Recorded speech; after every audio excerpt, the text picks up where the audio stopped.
خو د اتوار په ورځ سحر وختي هم هغه ښځې قبر له راغلې او هغه تیارې کړې خوشبویې د ځان سره راوړې خو هغې د غار نه کاڼې ارغړېدلې ولیده.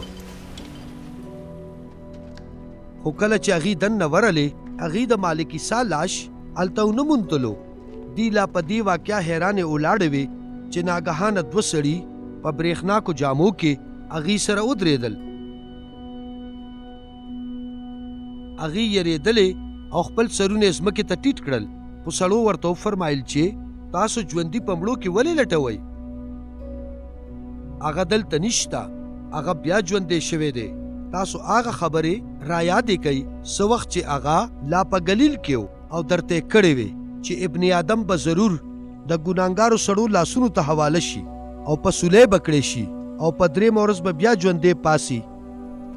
بیا هغې ته د عیسی خبرې ور یادې شوې او د قبر نه په واپسۍ هغې دا ټولې خبرې هغه 11 مریدانو او نورو ټولو خلکو ته واورولې. دا مریم مگدلینی، یوانا او د یعقوب مور مریم وه او دې سره نورې ښځې وې چا چې رسولانو ته دا خبرې وکړې.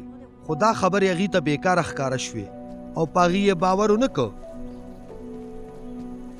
خو پطرس پاسېده او قبر له په منډه لاړو او چې غار ته ور ټیټ شو او دننه یې وکتل نو هغه صرف د کتان کفن ولیده. بیا هغه په دې شوې واقعه کور ته په سوچونو کې ډوب لاړو.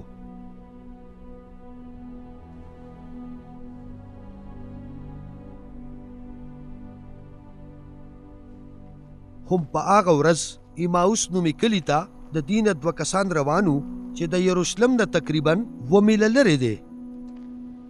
هغې په خپلو کې یو بل سره په دې واقعاتو خبرې کولې.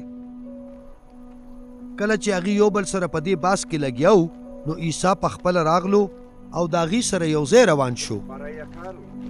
خو د هغې په سترګو پرده چوله شوې وه د دې دپاره چې هغه ونه پیژني.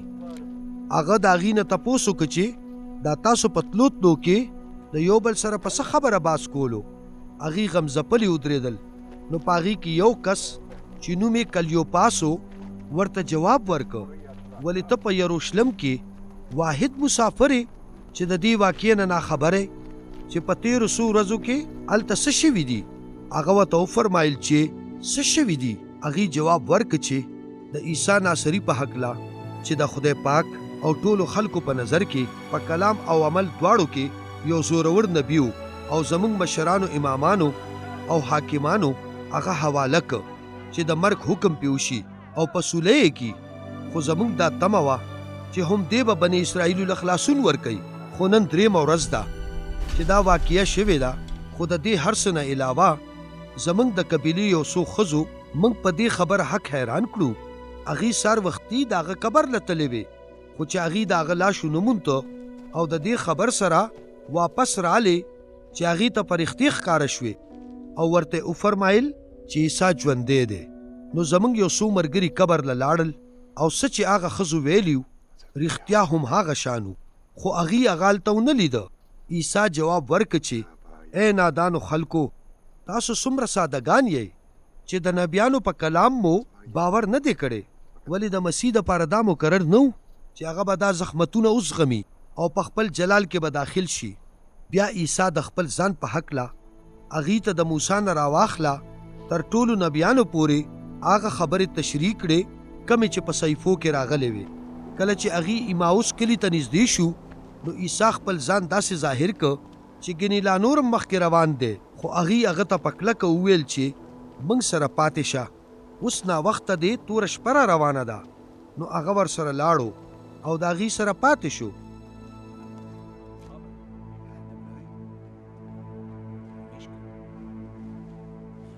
کله چې هغه د هغې سره خوراک ته کېناسته نو روټۍ راواغېسته، شکر یې پرې وویسته، ټوکړې یې کړه او هغې له یې ورکړه.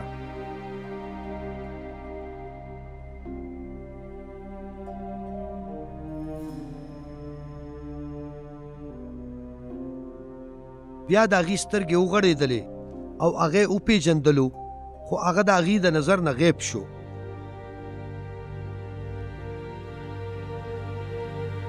هغې یو بل ته وویل زموږ په زړونو کې څومره جذبه راغلې وه کله چې په لار هغه موږ سره خبرې کولې او د سیپو تشریح کوله بیا اغي هم په هغه وخت یروشلم ته واپس روان شول. الته اغي د هغه 11 مریدانو او نورو مرګرو سره ملاقات وکړ او ویلې دا رښتیا دي چې مالک را ژوندی شوی دی او شمعون ته ښکاره شوی دی. نو بیا اغي دواړو ورته د خپل لاري واقعه بیان کړه چې اغي مالک د روټۍ ماتولو په وخت کې څنګه وپېژندلو